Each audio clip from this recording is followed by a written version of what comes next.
Goeiedag geliefde disipel van Jesus en baie welkom by nog 'n episode van In Jesus Bybelstudie.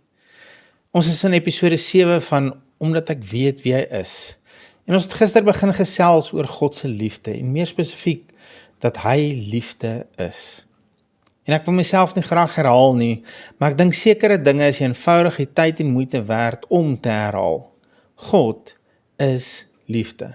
Hy het ons lief, ja, maar hy het ons lief vanuit sy wese, vanuit sy kern, vanuit sy karakter, liefde.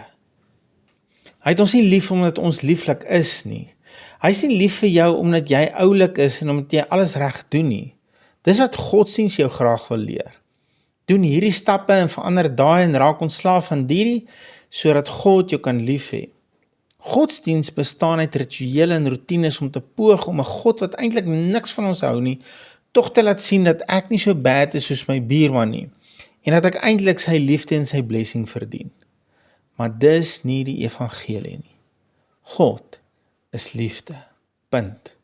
En hy het jou lief omdat hy liefde is. Hy het jou immers geskep sodat hy jou kan lief hê. Dis jou skepingsdoel nommer 1, vir God om jou te kan lief hê. Dis die nommer 1 rede vir jou bestaan. Weereens, wil Godsdiens jou leer dat jy geskep is om God te verheerlik en om hom lief te hê. Geliefde disipel, jou pa is nie 'n egosentriese aandagvraat nie. Hy het nie nodig gehad om mense te skep om hom te verheerlik en te besing, sodat hy kan beter voel oor homself nie. Hy weet wie hy is, en hy is baie verseker in sy identiteit. God het my en jou geskep, want hy wil ons lief hê. Ons lofprysing en aanbidding is eenvoudig in reaksie op sy liefde vir ons. Dit is wanneer dit ware aanbidding is, wanneer ons hom aanbid vir wie hy is. En as jy hom werklik leer ken, as jy weet wie hy is aanbidding eenvoudig 'n natuurlike reaksie. Jy sal jouself net nie kan help nie. En terwyl ons by onderwerp van aanbidding is, hier's nog 'n slaggat waarvoor ons moet versigtig wees. Wees versigtig dat jou aanbidding nie 'n refleksie is van jou omstandighede nie. Moenie dat jou omstandighede die waarde en omvang van jou aanbidding en lofprysing bepaal nie. Pas op, dis 'n lokval van die vyand. Loof hom, prys hom en aanbid hom vir wie hy is, ten spyte van wat jy nou ervaar, of ten spyte van hoe jou omstandighede dalk nou kan lyk. En ek weet jou vlees gaan niks hiervan hou nie. Jou vlees gaan vir jou wil skree dat jy skynheilig is, dat jy iets voorgee wat jy nie is of beleef nie.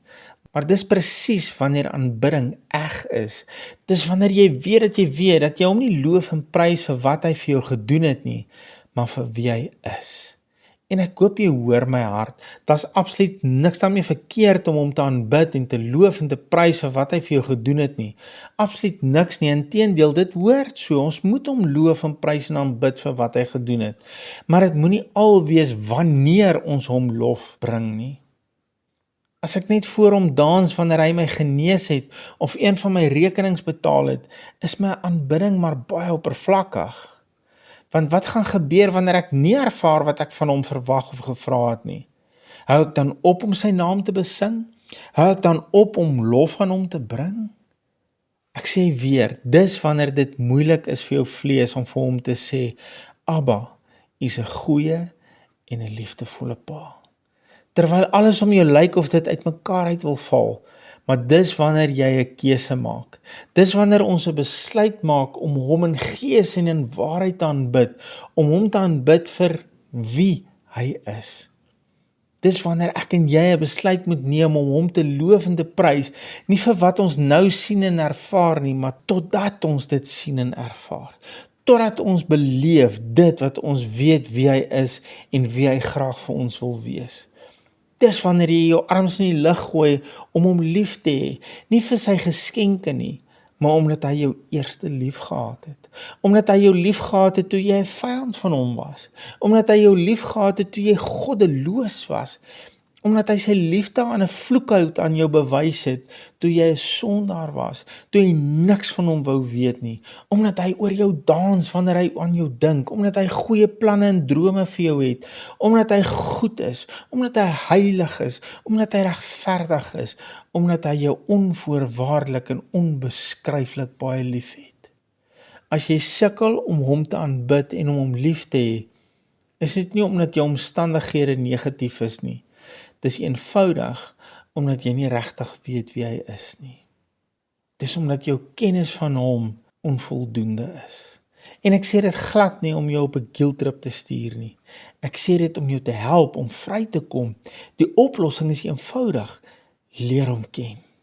Wanneer jy hom werklik ken, sal jy eenvoudig nie anders kan as om op jou gesig voor hom neer te val en hom terug lief te hê nie. Abba Vader, ons liefdevolle Dad, dankie vir u woord en dat ons in u woord kan leer wie u is. Ons kan in u woord u leer ken vir wie u werklik is.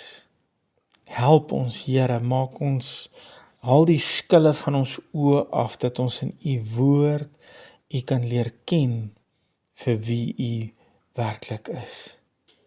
Liefde, liefde, liefde. Dankie dat U ons eerste lief gehad het. Dankie vir die geleentheid, vir die voorreg om U te kan terug lief hê. Ons eer U daarvoor in Jesus naam. Amen. Geliefde van Jesus, hou asseblief jou oog op hom en jou neus in sy woord. Shalom.